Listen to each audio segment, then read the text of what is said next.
की मृत्यु हो गई चंदावर युद्ध में।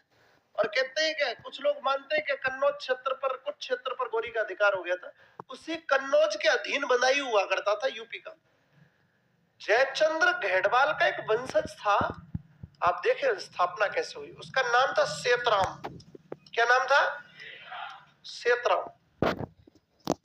सेतराम वास्तव में महाभारत में एक नाम सुनते हैं आप, ये बहुत महान व्यक्ति रहा है सेतराम। महाभारत के धृतराष्ट्र के बाद अकेला व्यक्ति है जिसके कितने बेटे थे? है कि नहीं जोरदार? मैं कहता महान व्यक्ति है, महान व्यक्ति महान कार्य नहीं करते हैं। तो धृतराष्ट्र के बाद ही अकेला व्यक्ति था जिसके कितने छोरे? 100। ये बात मैं नहीं कह रहा हूं, एक विदेशी इतिहासकार है जिनका नाम मैं नहीं बता रहा हूं। अच्छा आप लोग बताएं, एक प्रश्न है, चलो बताइए देता हूं। रुडयार्ड किपलिंग, क्या नाम था? ये मैं जो कहानी बता रहा हूं वो आपको रुडयार्ड किपलिंग के अनुसार बता रहा हूं। तो कहते कि सेतराम के 100 छोरे थे।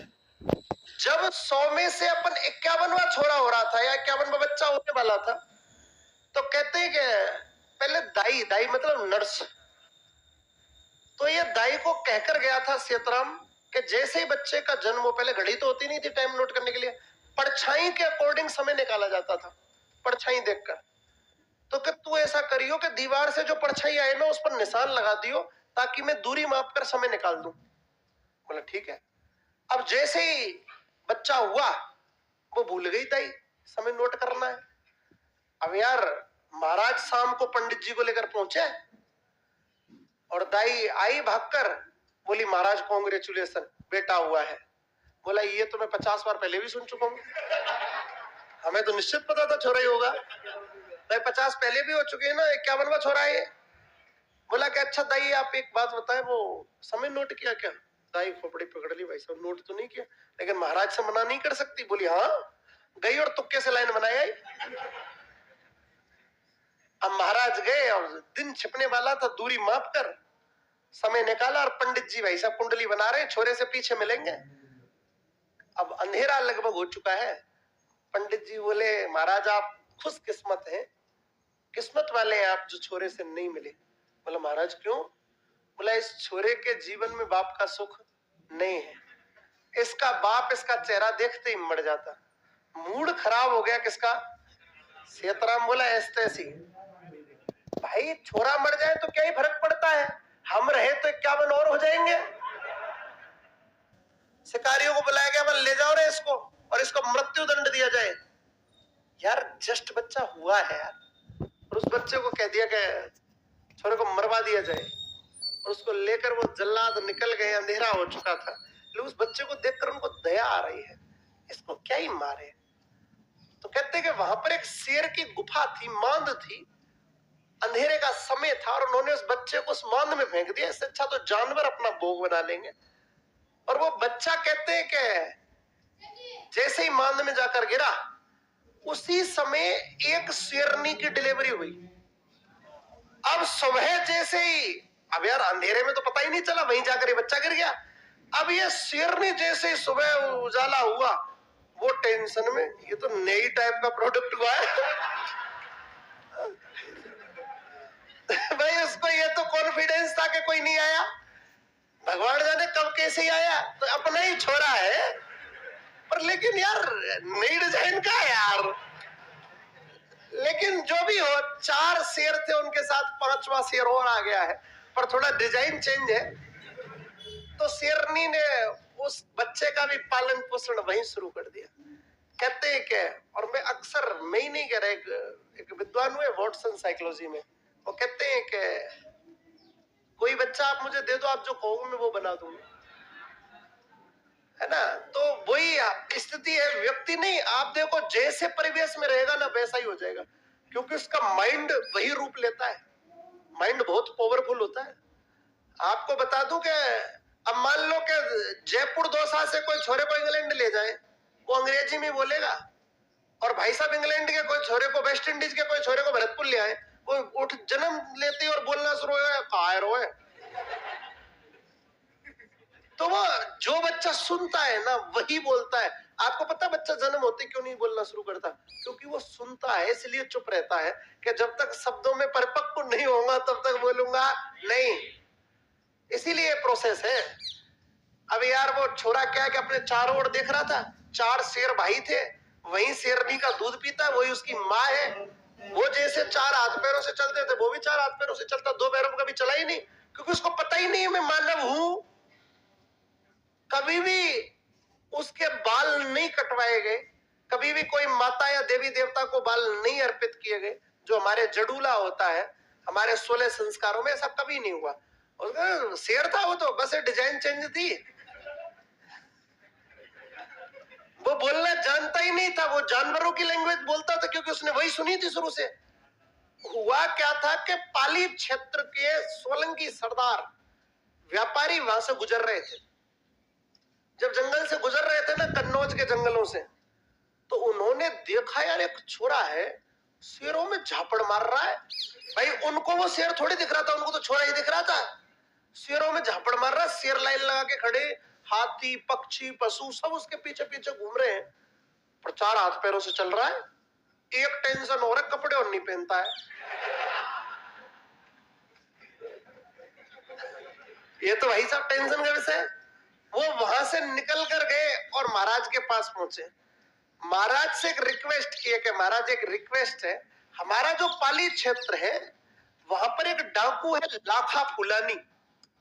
देखे साहब आप, लाखा फुलानी नाम का एक डाकू है जिसके आक्रमणों से हम लोग भयंकर दुखी हैं। लाखा फुलानी के आक्रमणों से हम चाहते हैं हमारे क्षेत्र में भी एक राजा हो, और हम ये चाहते हैं कि आप हमें एक लड़का दे जिसे हम राजा नियुक्त कर सके। सेतराम खुश हो गया। अब 100 तो रहे नहीं, 99 है। बोला कि देख 50 के ऊपर की एक भी गिनती का नाम मुझे याद, तो जिसको चाहे उसे ले जा, राजा बना दे। वो व्यापारी बोले ना, इनमें से नहीं साहब, आज हमने आपके जंगलों में एक राजा देखा है, एक व्यक्ति देखा है। भाई साहब शेरों में झापड़ मार रहा है, हाथियों में झापड़ मार रहा है, और सब लोग वही कर रहे हैं जो वो कह रहा है, सारे कर रहा है। बस कपड़े वपड़े नहीं पहनता है, बाकी तो अच्छा है। हमें वो लड़का चाहिए। यार महाराज ने पहली बार सुना था कि हमारे जंगलों में कोई ऐसा है, तो महाराज ने वही जल्लाद और वही शिकारी बुलाए, जाओ रे पकड़ के लाओ कौन है। अब ये लोग गए तो वो तो शेर था अपने आप में, उसने देखा कि 2-3 लोग आ रहे हैं, कच्चा मांस खाने की उम्मीद थी उसको, और वो उन पर अटैक कर दिया, पकड़ लिया गया। अब वो तो 4 हाथ पैरों से चलकर आ रहा है, वैसे ही दौड़ रहा है। उसको देखकर उन शिकारियों के मन में एक बात आई, होना हो ये वही छोरा है जिसे हम लोग फेंक कर गए थे। भाई साहब जीवन मिल चुका है इस छोरे को।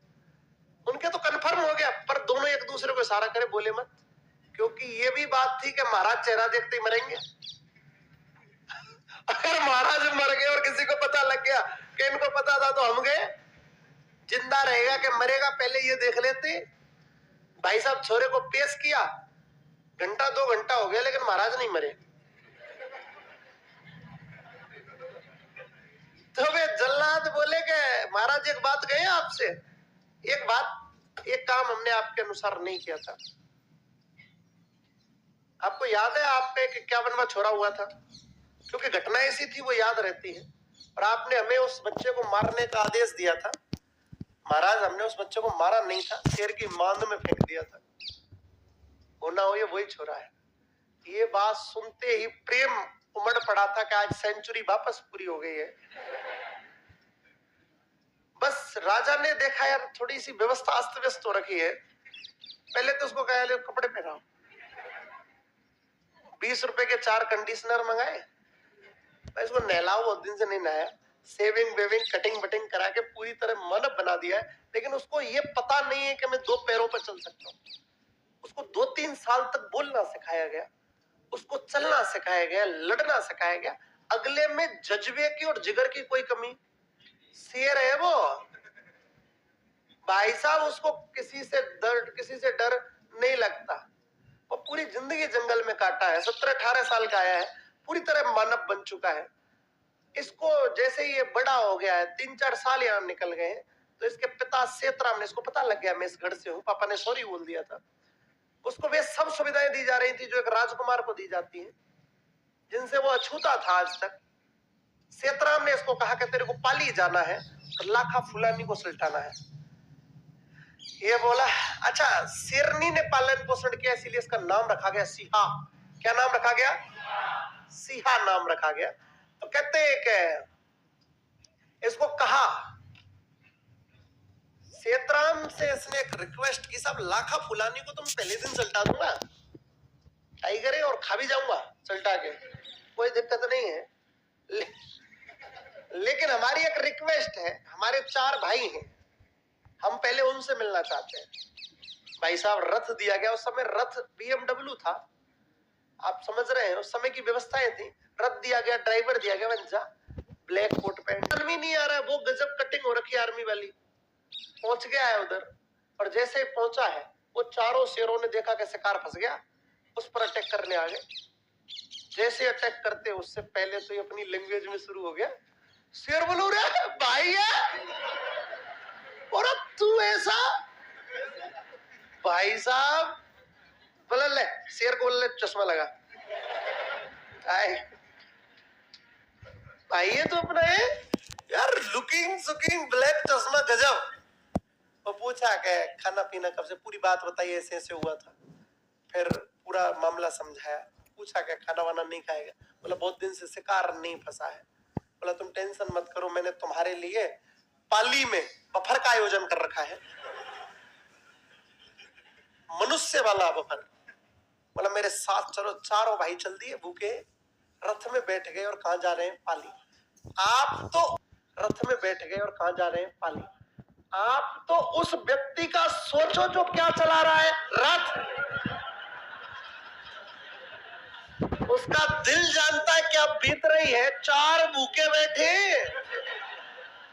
और डकार ले रहे पीछे से, पूरे रास्ते में एक भी ब्रेक नहीं लिया अगले ने। बोला बस पाली जाके सांस आएगी, पीछे हिल भी नहीं रहा था, कहीं सल्टा नहीं दे भाई साहब।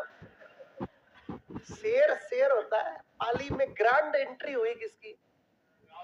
राम सिया के। 2 शेर इस हाथ के साथ चल रहे, 2 इसके, वो देख रहे, वो शेर बार बार पूछ रहे यही बफर है क्या? बोला रुक जा, ये नहीं है।